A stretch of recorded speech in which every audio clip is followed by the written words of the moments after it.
I, male 35, met my ex, female 26, when she was in her first year of college and I was in my last. We were both studying to become doctors, and that made us fall for each other very fast. We were like a match made in heaven.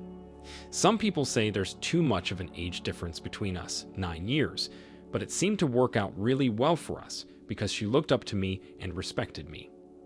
I helped her study and pass exams for the next 2 years that we dated. During the beginning of our relationship, I graduated and started my own practice in the town. Within a few months, I hired a male nurse to work with me and was looking for a secretary. Meanwhile, my girlfriend started inviting me to her parents' house for dinner monthly, and we all got along really well.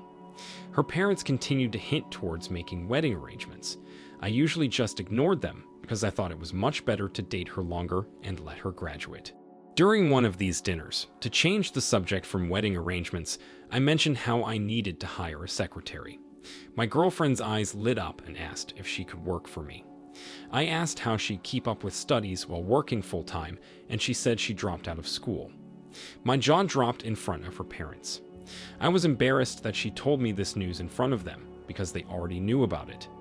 After dinner, I asked her more about it, and she told me it was only going to be a short break. Her mother was going through medical treatments and would need help in the evenings and occasionally overnight. Although this didn't make a lot of sense to me, I agreed to let her start working as my secretary. During the next year, her routine was to work with me in the office and then help her mother in the evenings.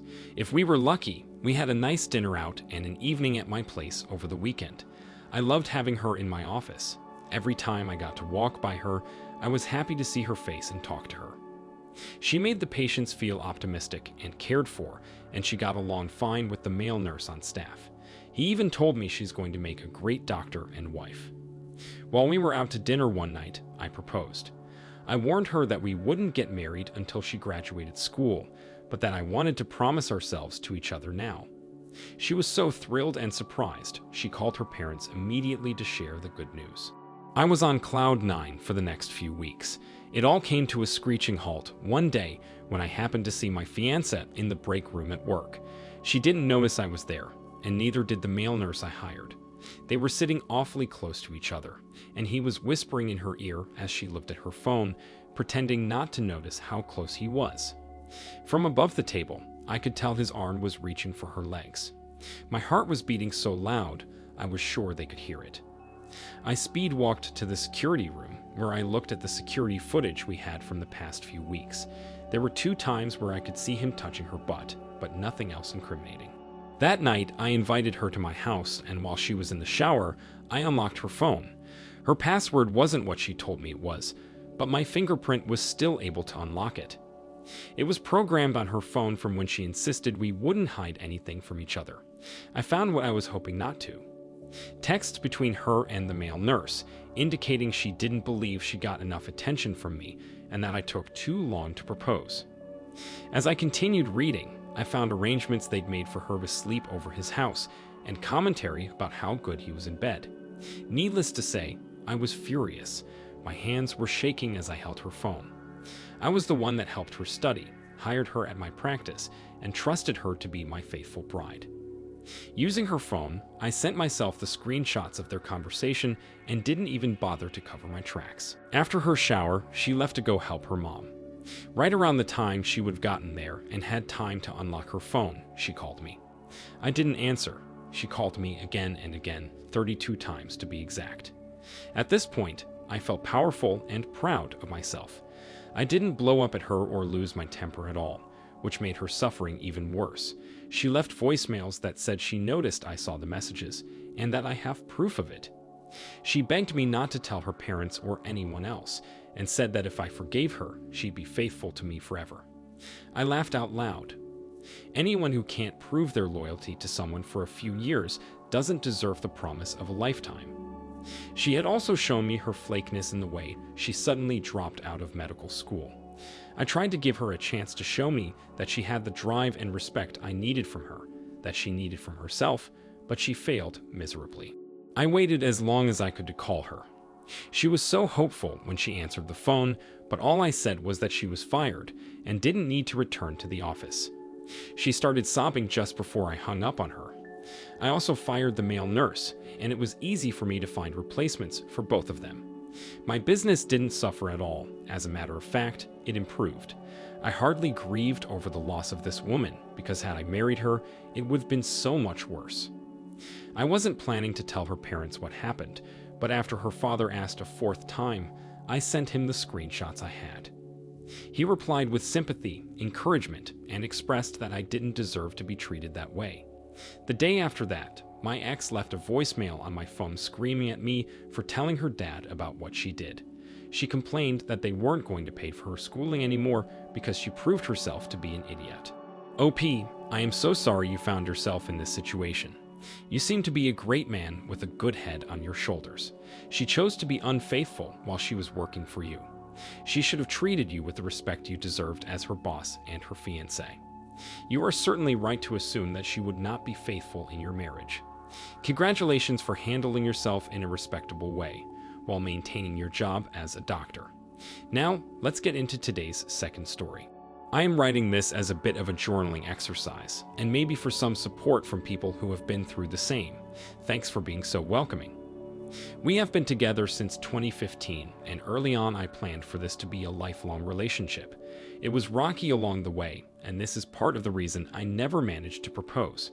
However, there is still a very mature ring fund, which will go somewhere else now, I'm sure. Around 2019, I began to think that maybe our relationship was not going to be like how I had imagined it. We fought a lot, nothing physical of course, just disagreements and mutual pouting and discontent. Our sex life dropped off significantly after 2016 for medical reasons, and it never really seemed to recover. In June of last year, we had a D&M where she said, in as many words, that I did not satisfy her. I had never satisfied her, and the thought of me in bed made her sick. It was very upsetting at the time, and in hindsight, I should have called our relationship then, but we decided initially that we would try to work our way through our problems, and we also ended up having a 4-month-long lockdown shortly afterward, so I didn't want to throw her onto the street or anything. Around September, I discovered she had been sexting some guy overseas, a total breach of trust, but I decided I would bracket it because there was nothing physical, and even though we never discussed it openly, I thought she knew that I knew. I never broached this directly, but we eventually decided we would go to couples therapy. I discovered yesterday that she slept with another man in November last year while she was out of town on a short holiday. Some random she met online, and I presume she had been chatting with for a few weeks at least. I didn't care to ask for the exact date, but it was either shortly before or shortly after our first couples therapy session. When she went to work today, I left a note on the table saying goodbye, packed a bag, and went to my parents' place for a few days. This evening after she came home, we had an hour-long SMS-only discussion. I don't want to talk about it aloud. I can't put my words together in time to speak them, where she took responsibility for everything, promised to change, and asked if I would come back. I appreciated her honesty. I believe everything she has said. This was completely unlike her, something she acknowledged, and she is afflicted by both mental illness and gruesome sexual trauma as a child and young adult. But I said that this was a hard barrier for me, and I would not consider coming back, even if we continued to seek couples therapy for this issue. I said I would consider going back to our therapist to work through the breakup process, as we had discussed this previously in one of our sessions, and I can see how it could be helpful. It is also something our therapist has worked on. Even if we could make our way past this, and she found a way to fix herself, it would always be a part of our past, and something I will never be able to reconcile myself with while we were in a relationship. I don't fully believe that there has only been one other man. I asked how many other people she has had sex with during our relationship, and she said one, but I think this might have been a very strict definition of sex, and that she has been emotionally and physical cheating with several other men over at least the past 6 months, and even up until now. She said that this was a part of her life that felt like it was without consequence, and although that is obviously wrong, I can understand what she was saying. Anyway, the number doesn't matter. One is one too many. I feel very dirty for how I found this all out, especially since I was going by a gut feeling, but I feel partially vindicated by my gut being right. I don't know if I can shake this feeling of shame for having been able to discover this, even though it is for the best that I know and that we separate. I will likely be moving my appointment with my own therapist forward a few weeks to help with where I go from here. I don't quite know how she moved on from this, but I am trying my best to focus on myself. I don't know what I will do with myself yet because so much of who I am, what I do, and what I'm like revolved around what we were. I picked up my guitar for the first time in a few months and couldn't do much with it. I don't play as much now because I felt embarrassed playing around her. Not her fault. She was always very encouraging of all my creative pursuits. I have a few friends, but I am both a very reserved person and also someone who gets lonely easily. I might need to house share because I don't know if living alone is a good idea for me right now. I did say that I hope we can be friends one day, and I really do. Besides the infidelity and our other problems, she's great, and we did gel in a very cool way. But in my heart of hearts, it doesn't seem likely, at the very least, as soon as either one of us starts seeing someone else.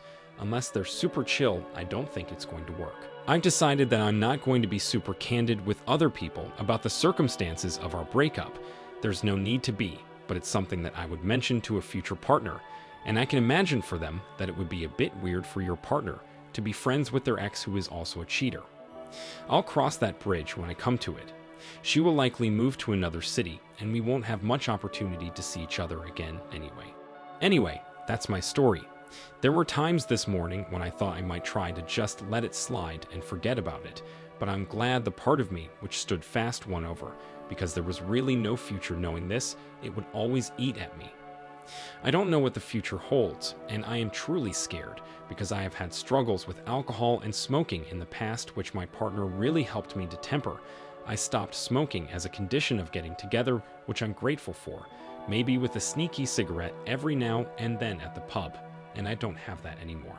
I have made a short list of things for me to try to do with myself for the next 4 weeks, and have committed to not buying any spirits at all for now and only smoking if I've gone out and someone offers. I don't go out often, so this is generally sustainable for me. If there is anything any of you have done to get past the first few weeks and months of your breakup due to infidelity, I would certainly appreciate any advice. If you have made it this far, thanks a lot for reading. Hope you are getting along your journey all right as well. If you are, then feel free to drop into the comments and let me know that it gets better because I need it. OP, it's sad when you have perspectives with your partner and you realize that it was only you who thought about a future together. In any case, according to your history, it feels that she was never an honest girlfriend to you. I think there are many red flags after the time together, for example, constant arguments and lack of sex. I think your decision is correct. She spent weeks preparing the last one she did where he went directly to sleep with him. The best thing you can do right now is to go get your things when she's not around and cut off all kinds of relationships, really. Why keep talking to such a disgusting person? Just say goodbye and cut your losses. Best of luck to you. Thank you for taking the time to listen to today's stories. If you enjoyed listening, please feel free to like and subscribe if you haven't already. Also, comment below with your thoughts. Take care.